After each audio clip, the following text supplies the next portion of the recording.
get an adequate answer, and I wonder if he could clarify that for the House today. Thank you. I wanted to look at how in the government expanding Ofcom's duties to prioritise media literacy, it's become linked in this group and actually in the way that Amendment 274B does it, that it's linked very much with mis and disinformation.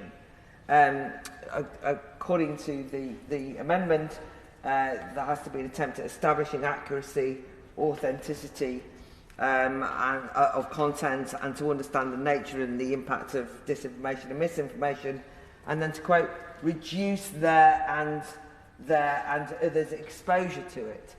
And I was wondering about that, reducing users' exposure to that mis and disinformation. That gives me pause, because I worry that reducing exposure will obviously mean the removal or censorship of material. And I just wanted to probe some assumptions. I asked the Minister, is it the presumption that incorrect or seemingly untrue or erroneous information is the predominant cause of real harm if it's not suppressed? But isn't there a risk of harm in suppressing ideas too?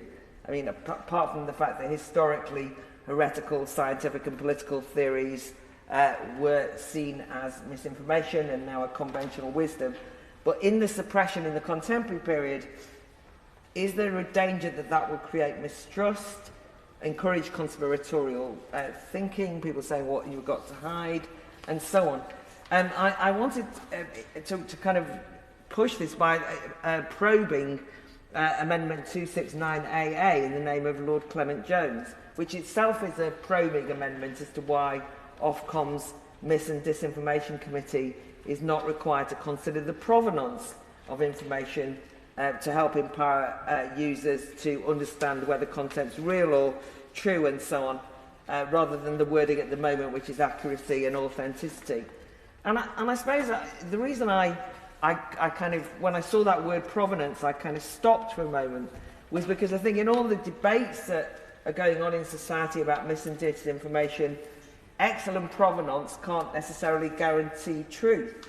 I mean, I was very shocked to discover that the Wellcome Trust, or the then Wellcome Trust director, Jeremy Farrar, who's now the chief scientist at the World Health Organization, claimed that the Wuhan lab leak and the man-made theories around COVID was highly improbable.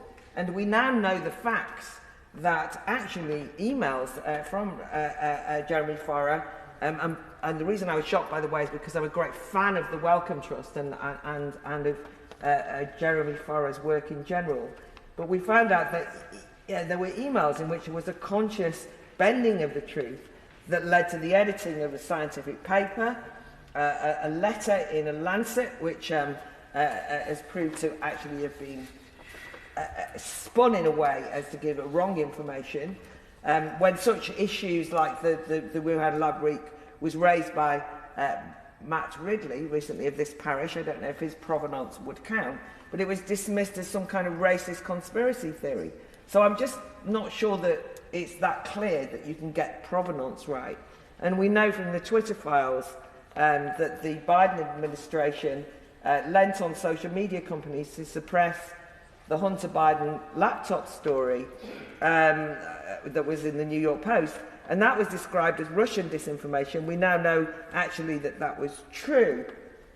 So I'm concerned that the amendment, in an attempt at a well-meaning amendment that says we should have better media information, doesn't actually give in to these kind of what I consider to be quite lazy labels of dis and misinformation, as though we all know what the truth is, that all we need is fact checkers, provenance, authenticity, but actually that dis and misinformation have been weaponized, and that therefore that can cause some serious problems.